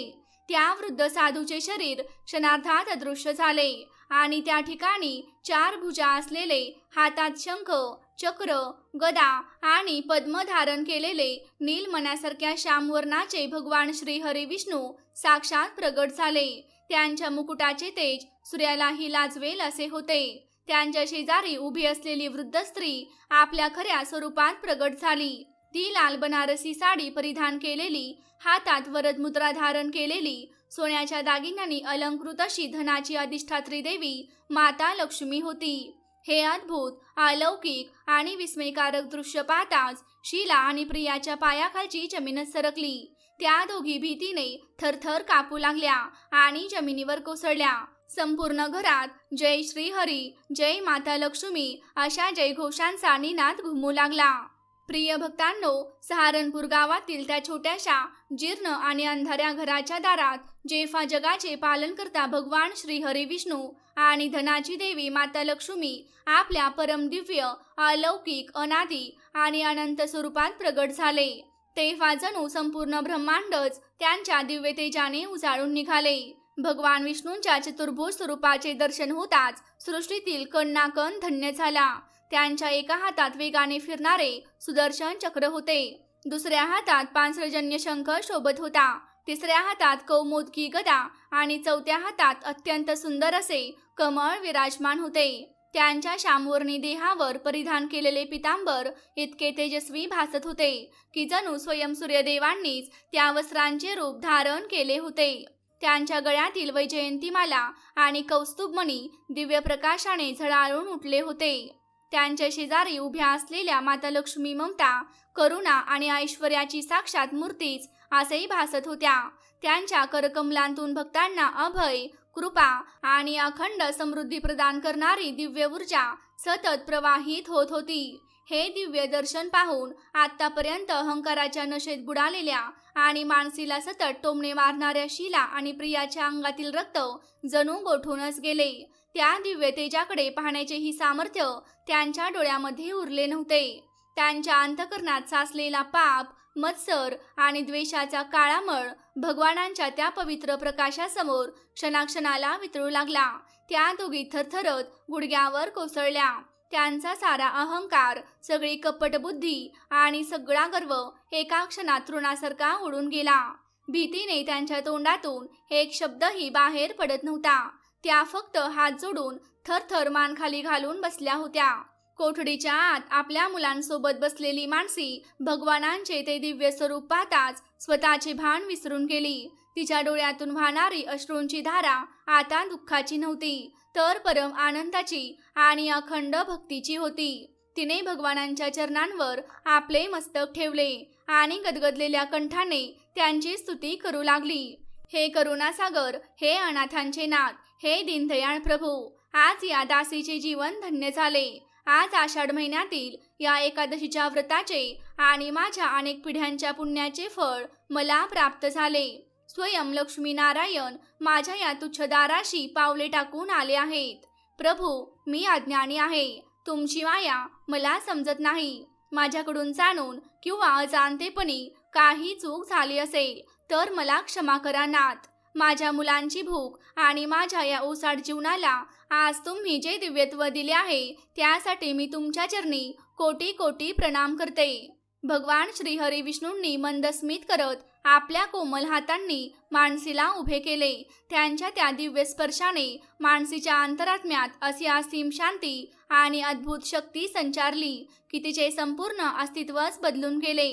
भगवान विष्णू आपल्या गंभीर मेघगर्जनेसारख्या मधुर आवाजात म्हणाले, पुत्री मानसी, तू धन्य आहेस. तुझी अथांग भक्ती आणि तुझा आढळ विश्वास पाहून आज वैकुंठाचे सिंहासन सुद्धा डोलून उठले आहे. या संसारात लोक थोडेसे दुःख आले की आपला धर्म आणि मर्यादा सोडून देतात, पण तू या भीषण संकटात सुद्धा जेव्हा तुझ्याच माणसांनी तुझी साथ सोडली, जेव्हा तुला खोटा कलंक लावून उपाशी तापाशी अंधाऱ्या कोठडीत बंद करून ठेवले, तेव्हाही तू माझ्या नामाचा आधार सोडला नाहीस. तू आषाढ महिन्यातील एकादशीच्या व्रताची पवित्रता किंचितही मलिन होऊ दिली नाहीस. पुत्री, जो भक्त संसारातील सर्व दुःख सहन करून सुद्धा माझ्या आणि माता लक्ष्मीच्या चरणी आपले मन एकाग्र ठेवतो, त्याची संपूर्ण जबाबदारी स्वतः मला घ्यावी लागते. आजपासून तुझ्या जीवनातील सर्व दुःख, सर्व दारिद्र्य आणि सर्व संकटे कायमची नाहीशी होतील. तेवढ्यात माता लक्ष्मी पुढे आल्या. त्यांनी प्रेमाने मानसीच्या मुलांच्या डोक्यावरून हात फिरवला आणि त्यांना आशीर्वाद देत म्हणाल्या, पुत्री मानसी, तुझ्या सहनशीलतेचा आणि तुझ्या मातृत्वाचा आज विजय झाला आहे. कुटुंब तुटू नये म्हणून तू प्रत्येक अपमान शांतपणे सहन केलास. तू कधीही कोणाविषयी वैरभाव ठेवला नाहीस. तुझ्या याच करुणामय स्वभावामुळे आणि पवित्र अंतकरणामुळे आजपासून मी या तुझ्या घरात कायमचा वास करीन. तुझे हे भांडार, ही तुझी कोठडी कधीही धनधान्याने रिकामी होणार नाही. जो कोणताही मनुष्य आषाढ महिन्यातील या एकादशीच्या दिवशी तुझ्या या कथेचे श्रद्धेने श्रवण करील, त्याच्या घरात कधीही दारिद्र्य पाऊल ठेवणार नाही. भगवान विष्णूंनी मानसीला हा आशीर्वाद दिल्यानंतर त्यांची दिव्य पण क्रोधाने प्रज्वलित झालेली दृष्टी जमिनीवर पडलेल्या शीला आणि प्रियाकडे वळली. भगवानांनी त्यांच्याकडे पाहताच भीतीने त्या दोघी किंचाळून उठल्या. त्यांच्या अंतकरणात दडलेली पापे त्यांना असह्य वेदना देऊ लागली. भगवान विष्णू गंभीर आणि कडक स्वरात म्हणाले, आग मूर्ख आणि अज्ञानी स्त्रियांनो, ईर्ष्या आणि द्वेषाच्या आहारी जाऊन तुम्ही जे महापाप केले आहे त्याला क्षमा नाही. तुम्ही केवळ एका निष्पाप आणि पवित्र आत्म्याला छळले नाही, तर तिच्या निरागस मुलांनाही अन्नासाठी तडफडायला भाग पाडले. इतकेच नव्हे तर माझ्या नैवेद्यात अशुद्ध वस्तू मिसळून तुम्ही माझा आणि धर्माचाही अपमान केला आहे. तुम्ही तुमच्या दारात आलेल्या अतिथीचा आणि भिक्षुकाचा अपमान केला, जे प्रत्यक्षात माझे स्वरूप होते. जो मनुष्य स्वतःच्या कुटुंबातील सदस्यांशी वैर धरतो, साधू संतांचा अपमान करतो आणि धर्माच्या मार्गावर चालणाऱ्यांच्या वाटेत काटे पेरतो, त्याला घोर नरकाची प्राप्ती होते. तुमच्या या दुष्ट कृत्यामुळे आजपासून तुमचे सर्व ऐश्वर्य आणि तुमचा अहंकार नष्ट होईल. हे शब्द ऐकताच शीला आणि प्रिया ढसाढसा रडू लागल्या. त्या रांगत रांगत भगवानांच्या चरणांजवळ आल्या आणि अश्रूंनी भरलेल्या डोळ्यांनी म्हणाल्या, हे प्रभू, आम्हाला क्षमा करा. आमच्याकडून फार मोठा अपराध झाला आहे. आम्ही आमच्या जेठानीच्या सद्गुणांवर आणि त्यांच्या भक्तीवर जळत होतो. त्या मत्सरामुळे आमच्या मनात पाप निर्माण झाले. त्यांच्या खिरीत अशुद्ध वस्तू आम्हीच मिसळल्या होत्या. आम्हीच भावांचे कान भरले आणि त्यांच्याशी खोटे बोललो. हे नारायण, आता आम्हाला आमच्या पापाची जाणीव झाली आहे. आम्हाला नरकाच्या अग्नीत ढकलू नका. प्रभू, आम्हाला क्षमा करा. तेवढ्यात घराच्या मुख्य दरवाजातून तिन्ही भाऊ हरिप्रसाद, रामशंकर आणि जगमोहन घाईघाईने आत आले. सकाळी ते शेताकडे जाण्यासाठी घराबाहेर पडले होते, पण संपूर्ण गावात पसरलेली अनोखी खळबळ आणि त्यांच्या घरातून बाहेर पडणारा दिव्य प्रकाश पाहून ते आश्चर्यचकित झाले आणि धावतच परत आले. अंगणात पाऊल टाकताच त्यांच्या पायाखालची जमीन सरकली. त्यांच्या डोळ्यांसमोर साक्षात भगवान श्री हरी विष्णू आणि माता लक्ष्मी प्रगट स्वरूपात उभे होते. त्यांच्या पत्नी शीला आणि प्रिया जमिनीवर पडून अश्रू ढाळत होत्या, तर त्यांची मोठी वहिनी मानसी भगवानांसमोर हात जोडून उभी होती. आणि जी जुनी मोडकळीस आलेली कोठरासारखी खोली होती, ती आता साक्षात सोन्याच्या राजवाड्यासारखी तेजाने झळाळून निघाली होती. हे अद्भुत दृश्य पाहून तिन्ही भावांचे डोके गरगरू लागले. त्यांचा विवेक जागृत झाला. मोठा भाऊ हरिप्रसाद, ज्याने काल रात्री मानसीवर प्रचंड राग काढला होता आणि तिला कोठडीत बंद राहण्यास सांगितले होते, त्याचे हृदय अपराधीपणा आणि पश्चातापाच्या अग्नीत जळू लागले. त्याला उमगले की त्याच्याकडून किती मोठा अनर्थ घडला आहे. तो धावतच आला आणि भगवानांच्या चरणी लोटांगण घातले. त्याच्या मागोमाग रामशंकर आणि जगमोहनही रडत रडत भगवानांसमोर साष्टांग दंडवत घालून पडले. हरिप्रसाद छाती बडवत रडत म्हणाला, हे जगाच्या स्वामी, मला मृत्यू द्या. माझा नाश करा. मी त्यालाच पात्र आहे. मी इतका आंधळा आणि अज्ञानी निघालो की माझ्या त्या पत्नीला, जी साक्षात माता लक्ष्मीचे स्वरूप आहे, जी रात्रंदिवस आमच्या कुटुंबाच्या सुख शांतीसाठी प्रार्थना करत असते, तिलाच मी ढोंगी आणि पापी म्हणालो. सत्य जाणून न घेता मी तिच्यावर क्रोध केला. तिच्या लेकरांना उपाशी ठेवले. प्रभू, माझे हे पाप कधीच क्षमा करण्यास योग्य नाही. मला कठोर शिक्षा द्या नाथ. पण माझ्या मानसीला न्याय द्या. रामशंकर आणि जगमोहनही अश्रूंनी भरलेल्या डोळ्यांनी म्हणाले, प्रभू, आमच्या पत्नींनी जो कट रचला होता त्यांच्याच बोलण्याला आम्ही बळी पडलो. आमच्या मोठ्या बहिणींचा आम्ही अपमान केला. त्या आमच्यासाठी आई समान होत्या. प्रभू, आम्हालाही क्षमा करा. संपूर्ण अंगणात फक्त रडण्याचे स्वर, पश्चातापाचे हुंदके आणि भगवानांच्या नामस्मरणाचा पवित्र नाद घुमत होता.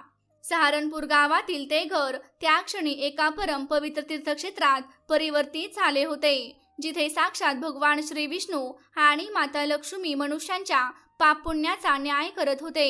माणसीच्या साधेपणाचे, निरागसतेचे आणि तिच्या अखंड भक्तीचे जे मोल आज भगवानांनी जगासमोर उघड केले, त्यातून संपूर्ण सृष्टीला एक शाश्वत सत्य कळून चुकले. सत्याला त्रास दिला जाऊ शकतो, पण त्याचा कधीही पराभव करता येत नाही. प्रिय भक्तांनो, सहारनपूर गावातील त्या अंगणात जणू काळच थांबून गेला होता. साक्षात भगवान श्री हरी विष्णू आणि माता लक्ष्मी यांच्या समोर तिन्ही भाऊ हरिप्रसाद, रामशंकर आणि जगमोहन अश्रूंच्या धारा वाहत साष्टांग दंडवत घालून पडले होते. त्यांची अंतःकरणे अपराधीपणा, पश्चाताप आणि आत्मग्लानीने विदीर्ण झाली होती. विशेषतः मोठा भाऊ हरिप्रसाद, ज्याने आपल्या निष्पाप पत्नी मानसीला कोणतीही सत्यता जाणून न घेता कठोर आणि अपमानास्पद शब्द बोलले होते, तो संपूर्ण शरीराने थरथरत उभा होता. भगवान विष्णूंनी आपल्या शांत पण अत्यंत गंभीर नेत्रांनी त्या तिन्ही भावांकडे पाहिले. त्यांच्या दिव्य मुखमंडलावर त्या क्षणी न्याय, सत्य आणि मर्यादेचे तेज स्पष्ट दिसत होते. प्रभू गंभीर स्वरात म्हणाले, उठा हरिप्रसाद, उठा रामशंकर आणि जगमोहन. अशा प्रकारे भूमीवर पडून केवळ अश्रू ढाळल्याने त्या मानसिक वेदनांचा अंत होत नाही, ज्या तुम्ही आपल्या कपटी पत्नीच्या भकाव्यात येऊन स्वतःच्या घरातील कुललक्ष्मीला मानसीला दिल्या आहेत. हरिप्रसाद, तू आपल्या गृहलक्ष्मीवर, जी प्रत्यक्षात एक साध्वी आणि माझी अनन्य भक्त आहे, कोणताही पुरावा नसताना कलंक लावला. तू तेही विचार केले नाहीस की जी स्त्री रात्रंदिवस तुझ्या कुटुंबाच्या सुखसमृद्धीसाठी आणि ऐक्यासाठी उपवास करते, ते एखाद्याची वाईट कसे करू शकते. पण तू अज्ञानाची पट्टी स्वतःच्या डोळ्यांवर बांधून घेतली होती. हे एक तास हरिप्रसाद रडत रडत भगवानांच्या चरणी मस्तक ठेवून म्हणाला, हे त्रिलोकीनाथ, मी आंधळा झालो होतो. माझ्या भावांवरील अतिप्रेम आणि या दोन्ही बहिणींच्या कपटी कारस्थानांनी माझी बुद्धी हरपली होती. प्रभू, मला हवे तेवढे कठोर दंड द्या, पण माझ्या मानसीला या कलंकातून मुक्त करा. मी जे पाप केले आहे त्याच्या अग्नीत मी प्रत्येक क्षणी जळत आहे. तेव्हा माता लक्ष्मी मधुर पण अत्यंत ठाम स्वरात म्हणाल्या, हरिप्रसाद, एका पुरुषाचे कर्तव्य केवळ धन कमावणे नसते. आपल्या घरातील स्त्रियांच्या आत्मसन्मानाचे रक्षण करणे हेही त्याचे तितकेच मोठे कर्तव्य असते. तो तुझ्या पत्नीच्या सहनशीलतेलाच तिची कमजोरी समजलास. पण आज पहा, मानसीच्या आषाढ महिन्यातील एकादशी व्रताचे सामर्थ्य आणि तिची आढळ भक्ती यामुळेच आम्हाला स्वतः वैकुंठातून इथे यावे लागले. सत्याला कितीही दडपण्याचा प्रयत्न केला तरी ते कधीच कायमचे लपून राहत नाही. जमिनीवर पडलेल्या शीला आणि प्रिया भीतीने अक्षरशः अर्धमृत अवस्थेत होत्या. त्यांनी जेव्हा पाहिले की भगवान विष्णू आणि माता लक्ष्मी त्यांच्या पतींना समजावत आहेत, तेव्हा त्या रांगत रांगत मानसीच्या चरणांजवळ आल्या. त्यांच्या चेहऱ्यावरचा गर्व पूर्णपणे नाहीसा झाला होता. शीलाने मानसीच्या पदराला धरून अश्रूंनी भरलेल्या डोळ्यांनी म्हटले, ताई, आम्हाला क्षमा करा. आम्ही पापी आहोत, राक्षसी आहोत. आम्ही तुमचे स्वयंपाकघर अपवित्र केले, तुमच्या मुलांना उपाशी तडफडायला लावले, मोठ्या भावाच्या कानात तुमच्या विरुद्ध विष भरले. आमच्या मत्सराने आम्हाला पूर्णपणे आंधळे केले होते. ताई, कृपा करून भगवानांना सांगा की त्यांनी आम्हाला क्षमा करावी. ते आम्हाला भस्म करून टाकतील. आम्हाला आमच्या पापांची शिक्षा मिळाली आहे. आमचा सारा अहंकार चुराडा झाला आहे. प्रियानेही मानसीचे चरण पकडले आणि रडत म्हणाली, हो ताई, आम्हाला तुमची दासी म्हणून ठेवले तरी चालेल. आमच्याकडून हवे ते काम करून घ्या, पण आम्हाला दूर लोटू नका. आमच्या पतींसमोर आमची मान खाली गेलेली आहे. ताई, आम्हाला वाचवा. मानसी, जी करुणेची साक्षात मूर्ती होती, आपल्या दोन्ही जावांना अशा प्रकारे तडफडताना आणि अश्रू ढाळताना पाहून मानसीचे कोमल हृदय द्रवून गेले. तिच्या डोळ्यात आता क्रोधाचा किंवा सुडाचा किंचितही भाव उरलेला नव्हता. तिने स्वतःच्या हातांनी दोघींना उठवले आणि प्रेमाने आपल्या मिठीत सामावून घेतले. मानसीने भगवान श्री विष्णू आणि माता लक्ष्मी यांच्या समोर हात जोडून अत्यंत नम्रतेने प्रार्थना केली. हे परमदयाळू, हे करुणासागर श्रीहरी, हे जगज्जननी माता लक्ष्मी, या दोघी माझ्या लहान बहिणी आहेत. अज्ञान आणि भ्रमामुळे यांच्याकडून ही मोठी चूक घडली आहे. यांनी मला कितीही दुःख दिले असेल तरी मी ते सर्व हसत हसत विसरायला तयार आहे. प्रभू, जर माझ्या आषाढ महिन्यातील एकादशीच्या व्रतभक्तीत किंचितही सत्यता असेल, जर माझा उपवास आपल्या चरणी स्वीकारला गेला असेल, तर त्या सर्व पुण्याच्या बदल्यात माझ्या या दोन्ही बहिणींना क्षमा करा. त्यांच्या मनातील सर्व मलिनता आता धुवून निघाली आहे. माझ्या सौभाग्याचे आणि माझ्या भावांच्या प्रेमाचे रक्षण करा. प्रभू, त्यांचा संसार उद्ध्वस्त करू नका. मानसीची अशी अलौकिक करुणा, उदारता आणि विशाल अंतकरण पाहून साक्षात भगवान श्री विष्णूंचे हृदय सुद्धा भावुक झाले. त्यांच्या मुखावर अपरंपार आनंदाचे तेजस्वी स्मित उमटले. भगवान श्री विष्णूंनी आपला उजवा हात वर करून आशीर्वाद देत म्हटले, धन्य आहेस मानसी, तू साक्षात करुणेची मूर्ती आहेस. ज्यांनी तुला इतकी वर्षे त्रास दिला, तुझ्या मुलांच्या तोंडचा घास हिरावून घेतला, आज तू त्यांच्यासाठीच माझ्याकडे क्षमेची याचना करत आहेस. तुझ्या या उदात्त विचारांमुळे आणि पवित्र भावनेमुळे आज एकादशी व्रताचे महत्त्व आणखीन वाढले आहे. जो भक्त इतरांच्या अपराधांना क्षमा करून माझ्या चरणी अखंड प्रेम ठेवतो, तो मला माझ्या प्राणांपेक्षाही अधिक जास्त प्रिय असतो. त्यानंतर भगवान श्री विष्णूंनी शीला आणि प्रियाकडे पाहत सांगितले, तुमच्या जाऊ मानसीच्या पुण्याईमुळे आणि तिच्या प्रार्थनेमुळे मी तुम्हा दोघींना क्षमा करीत आहे. पण हे लक्षात ठेवा, आज नंतर तुमच्या मनात जर पुन्हा कधी कोणाबद्दल मत्सर, द्वेष किंवा कपटाची भावना निर्माण झाली तर तुमचा सर्वनाश अटळ असेल. आजपासून तुम्ही दोघींनीही मानसीच्या पावलावर पाऊल ठेवून दरवर्षी आषाढ महिन्यातील या परमफलदा एकादशीचे व्रत पूर्ण श्रद्धा आणि निष्ठेने करायचे आहे. आपल्या घराला सात्विकता, प्रेम आणि भक्तीने भरून टाका. शीला आणि प्रियाने भगवानांच्या चरणी मस्तक टेकवले. त्यानंतर त्या मानसीच्या गळ्यात पडून हमसून रडू लागल्या. घरातील वातावरण जे काही क्षणांपूर्वी मत्सर, द्वेष आणि दुःखाने भरून गेले होते, ते आता दिव्य आनंद, प्रेम आणि भक्तीच्या अश्रूंनी पवित्र झाले होते.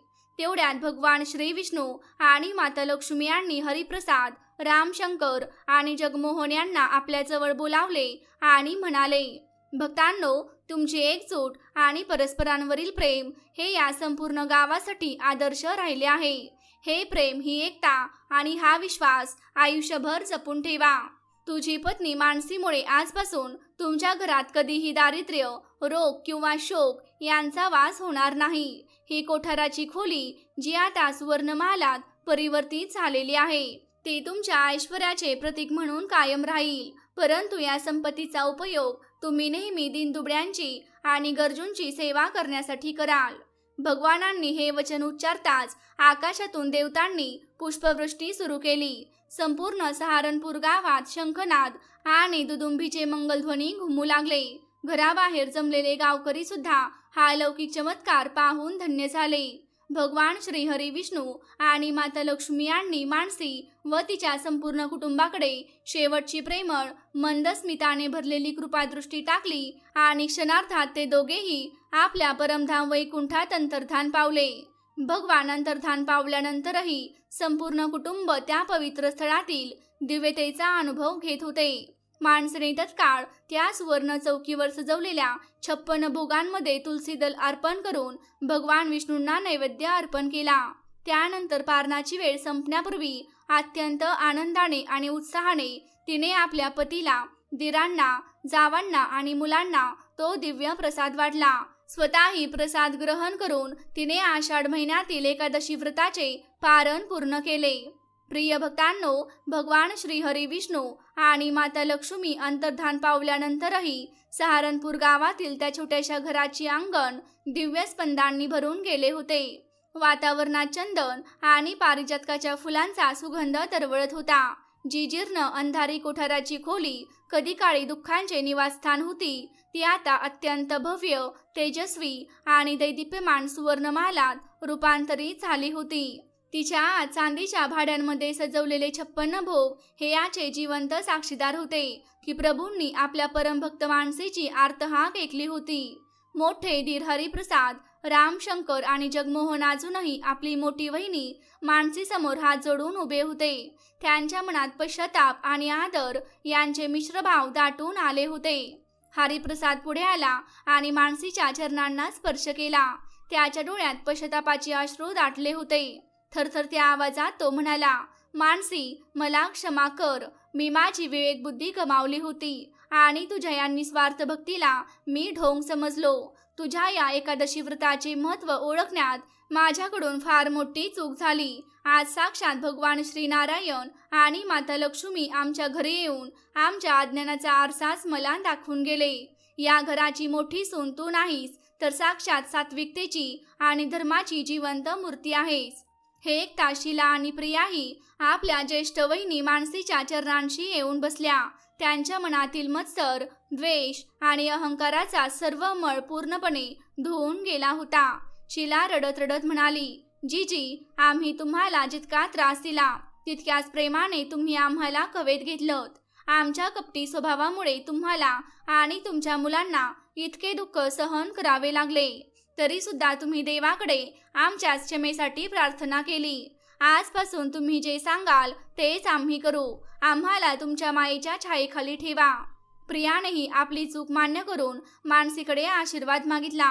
मानसीने हसत आपल्या दोन्ही धाकट्या जावांना उठवले, त्यांचे अश्रू पुसले आणि म्हणाली, बहिणींनो, जे काही घडून गेलं ते इथेच विसरून जा.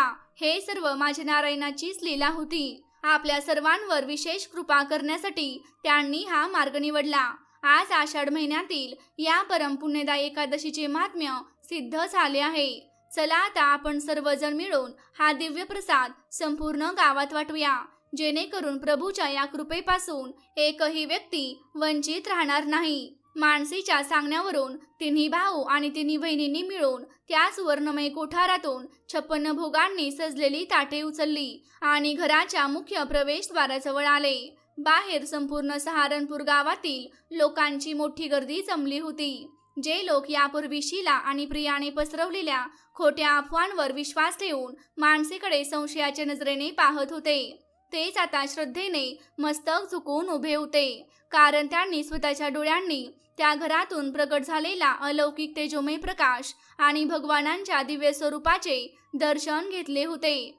गावाची मुखिया पुढे आले. त्यांनी मानसीला साष्टांग नमस्कार केला आणि म्हणाले, बेटी मानसी, तू धन्य आहेस. तुझ्यामुळे आज आमच्या संपूर्ण सहारनपूर गावाची भूमी पवित्र झाली आहे. ज्या दारावर साक्षात लक्ष्मीनारायणांचे आगमन झाले, ते घर, ते कुटुंब आणि ती भूमी खरोखरच धन्य आहे. आम्हाला क्षमा कर बेटी, आम्ही तुझ्या महानतेची ओळखच करू शकलो नाही. मानसीने अत्यंत नम्रतेने मुखियाजींना उत्तर दिले, मुखियाजी, यात माझे काहीही मोठेपण नाही. हे सर्व आषाढ महिन्यातील या परमफलदायी एकादशी व्रताच्या प्रभावामुळेच घडले आहे. शास्त्रांमध्ये या एकादशीला सर्व एकादशींपैकी श्रेष्ठ आणि मोक्षदायिनी असे म्हटले आहे. जो कोणी मनुष्य पूर्ण निष्ठेने, पवित्र भावनेने आणि अढळ श्रद्धेने या दिवशी व्रत करतो आणि भगवानांची कथा श्रवण करतो, त्याच्या जीवनातील दारिद्र्य, दुःख आणि सर्व संकटे दूर होतात. त्यानंतर मानसी आणि तिच्या कुटुंबाने संपूर्ण गावातील लोकांना ते दिव्य प्रसाद वाटण्यास सुरुवात केली. तो प्रसाद इतका चमत्कारिक आणि स्वादिष्ट होता की तो ग्रहण करताच लोकांची मने शांत, निर्मळ आणि सात्विक होऊ लागली. आजारी लोकांचे रोग दूर होऊ लागले आणि दुःखी लोकांच्या चेहऱ्यावर पुन्हा आनंदाचे हास्य फुलले. संपूर्ण गाव जय श्री हरी विष्णू, माता लक्ष्मीचा विजय असो या जयघोषाने दुमदुमून गेले. त्याच दिवसापासून मानसीच्या मार्गदर्शनाखाली शीला आणि प्रियानेही आपले संपूर्ण जीवन बदलून टाकले. त्या आता पहाटे लवकर उठू लागल्या, घरातील सर्व कामात मानसीला मदत करू लागल्या आणि दररोज भगवान विष्णू व माता लक्ष्मी यांच्या सेवेत आपला वेळ व्यतीत करू लागल्या. त्यांच्या मनातील आळस, अहंकार आणि मत्सर कायमचे नाहीसे झाले होते. तिन्ही भाऊ हरिप्रसाद, रामशंकर आणि जगमोहन यांचा व्यवसाय सुद्धा भगवानांच्या कृपेने दिवसेंदिवस भरभराटीस लागला. त्यांच्या शेतांमध्ये इतके भरघोस पीक आले की त्यांची धान्याची कोठारेही अपुरी पडू लागली. परंतु भगवानांच्या आज्ञेचे पालन करत त्यांनी त्या सुवर्णमहालाचा आणि अफाट धनधान्याचा उपयोग केवळ स्वतःसाठीच केला नाही, तर गावातील गरीब, अनाथ आणि उपाशी लोकांच्या सेवेसाठी केला. त्यांच्या घराच्या दाराशी आलेला एकही याचक कधीही रिकाम्या हाताने परत गेला नाही. सहारनपूर गावात आता दरवर्षी आषाढ महिन्यात येणारी एकादशी मोठ्या उत्सवाप्रमाणे साजरी केली जाऊ लागली. मानसीच्या या चमत्काराची आणि एकादशी व्रताच्या महिमेची कीर्ती हळूहळू आजूबाजूच्या नगरांमध्ये आणि दूरवरच्या प्रदेशांत सुद्धा पसरली. दूरवरून लोक मानसीला भेटण्यासाठी आणि तिच्या मुखातून एकादशी व्रताची विधी व पवित्र कथा ऐकण्यासाठी येऊ लागले. संपूर्ण परिसर भक्तिरसात पूर्णपणे तल्लीन झाला होता. प्रिय भक्तांनो, सहारनपूर गावात सुख, शांती आणि समृद्धीची अशी अखंड गंगा वाहू लागली होती की तिने संपूर्ण प्रदेशाचे स्वरूप पालटून टाकले. मानसीच्या आढळ श्री विष्णू भक्तीमुळे आणि तिच्या आषाढ महिन्यातील एकादशी व्रताच्या प्रभावामुळे तिचे घर आता एका पवित्र तीर्थक्षेत्राप्रमाणे झाले होते. शीला आणि प्रिया, ज्या कधी काळी मत्सर, द्वेष आणि कपटाचे प्रतीक होत्या, त्या आता मानसीची सावली बनून धर्म, सेवा आणि भक्तीच्या मार्गावर दृढपणे चालू लागल्या होत्या. तिन्ही भावांमधील प्रेम सुद्धा पूर्वीपेक्षा अधिक दृढ आणि अतूट झाले होते, कारण त्यांच्या घरात आता सत्य, प्रेम आणि ईश्वर कृपेचे कायमचे वास्तव्य झाले होते. वर्षामागून वर्षे सरत गेली, पण मानसीने आपला एकादशी व्रताचा नियम कधीही मोडला नाही. ती दरवर्षी येणाऱ्या आषाढ महिन्यातील या परम फलदायी एकादशीचे व्रत संपूर्ण विधिविधानाने रात्रभर जागरण आणि हरिनाम कीर्तनासह अत्यंत श्रद्धेने करत राहिली. तिने आपल्या जीवनाचे एकमेव ध्येय श्री हरीची भक्ती आणि दीनदुबळ्यांची सेवा हेच बनवले. तिची मुलेही मोठी होऊन अत्यंत सुसंस्कृत, धर्मपरायण आणि सदाचारी बनली. संपूर्ण परिसरात या कुटुंबाची कीर्ती सूर्यप्रकाशाप्रमाणे सर्वदूर पसरली. जेव्हा मानसी, तिचे पती हरिप्रसाद आणि कुटुंबातील इतर सदस्यांचा अखेरचा काळ जवळ आला, तेव्हा यमराजाचे दूत सुद्धा त्यांच्या जवळ फिरकू शकले नाहीत. आषाढ महिन्यातील एकादशी व्रताच्या महान प्रभावामुळे आणि भगवान श्री विष्णू व माता लक्ष्मी यांच्या प्रत्यक्ष कृपा आशीर्वादामुळे त्यांच्या जीवनाच्या अंतिम क्षणी त्यांच्या घरासमोर वैकुंठधामातून एक अत्यंत दिव्य आणि अलौकिक विमान उतरले. ते विमान स्वतः विष्णुदूत आणि देवर्षी घेऊन आले होते. संपूर्ण सहारनपूर गावातील लोकांनी आपल्या डोळ्यांनी हे अद्भुत दृश्य पाहिले की मानसी आणि तिचे संपूर्ण कुटुंब दिव्य स्वरूप धारण करून देवतांकडून होत असलेल्या पुष्पवृष्टी आणि शंखनादाच्या मंगलध्वनीमध्ये त्या दिव्य विमानात विराजमान झाले आणि साक्षात श्री हरी विष्णूंच्या परमधाम वैकुंठ लोकांकडे प्रस्थान केले. ती पवित्र सुवर्ण कोठरी आज सुद्धा त्या गावात एकादशी व्रताच्या महिमेची साक्ष देत उभी आहे. श्रोत्यांनो, शास्त्रांमध्ये आणि पुराणांमध्ये आषाढ महिन्यातील या एकादशीला सर्व एकादशींपैकी सर्वश्रेष्ठ, परम कल्याणकारी आणि त्वरित फल देणारी असे वर्णन केले आहे. या पवित्र व्रताची कथा श्रद्धेने ऐकण्याचे आणि व्रताचे पालन करण्याचे फळ अत्यंत दिव्य आणि अलौकिक मानले जाते. जो कोणी मनुष्य संपूर्ण श्रद्धेने, निर्मळ मनाने ही परमपवित्र कथा सुरुवातीपासून शेवटपर्यंत श्रवण करतो, त्याचे जन्मोजन्मीचे घोर पाप, न कळत झालेल्या चुका आणि मनातील सर्व नकारात्मक विचार तत्काळ नष्ट होतात. अशी मान्यता आहे की जो भक्त या दिवशी भगवान श्री हरी विष्णू आणि माता लक्ष्मी यांची भक्तिभावाने पूजा करून या कथेचे श्रवण करतो, त्याच्या घरात कधीही आर्थिक संकट, उपासमार किंवा दारिद्र्य प्रवेश करू शकत नाही. माता लक्ष्मीच्या कृपेने त्याचे घर सदैव धनधान्याने, सुखसमृद्धीने आणि ऐश्वर्याने परिपूर्ण राहते. या पवित्र कथेचे केवळ श्रद्धेने श्रवण केल्यानेच कुटुंबातील कलह, मत्सर, द्वेष आणि विनाकारण उद्भवणारे वादविवाद कायमचे शांत होतात. भावांमध्ये प्रेम वाढते आणि घरामध्ये सकारात्मक ऊर्जेचा संचार होतो.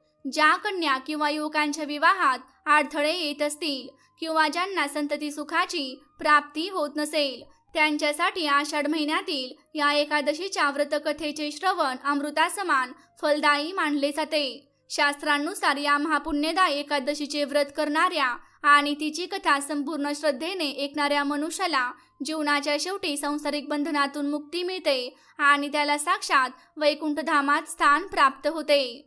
श्रोत्यांनो, आमची ही 7 भागांची अत्यंत मार्मिक, हृदयस्पर्शी आणि चमत्कारी आषाढ महिन्यातील एकादशी व्रतकथा आज येथे पूर्ण होत आहे. मला पूर्ण विश्वास आहे की माणसेची ही आढळ भक्ती आणि भगवान नारायणांची ही दिव्य लीला तुमच्या हृदयाच्या गाभाऱ्यापर्यंत पोहोचली असेल आणि तुमच्या अंतःकरणात नव्या सकारात्मक ऊर्जेचा संचार झाला असेल. जर तुम्हीही भगवान श्री हरी विष्णू आणि धनाची अधिष्ठात्री देवी माता लक्ष्मी यांचे खरे भक्त असाल आणि त्यांची अपार कृपा तुमच्यावर व तुमच्या संपूर्ण परिवारावर सदैव राहावी अशी मनापासून इच्छा असेल, तर आत्ताच या व्हिडिओला लाईक करा, आमच्या चॅनेलला सबस्क्राईब करा आणि बेल आयकॉन नक्की दाबा, जेणेकरून अशाच पवित्र आणि प्रेरणादायी कथा तुम्हाला सतत पाहायला मिळतील. आपल्या कुटुंबाच्या आणि मित्रपरिवाराच्या कल्याणासाठी ही पवित्र कथा जास्तीत जास्त लोकांपर्यंत शेअर करा. तसेच कमेंट बॉक्समध्ये संपूर्ण श्रद्धा आणि विश्वासाने साक्षात लक्ष्मीनारायणांचे स्मरण करत जय लक्ष्मीनारायण आणि ओम नमो भगवते वासुदेवाय असे अवश्य लिहा. तुमची एक छोटीशी कमेंट सुद्धा तुमची अपार श्रद्धा आणि भक्ती व्यक्त करते. चला सर्वजण मिळून जगाचे पालन करते भगवान श्री हरी विष्णूंचा जयघोष करूया. बोला भगवान श्री हरी विष्णू महाराज की जय.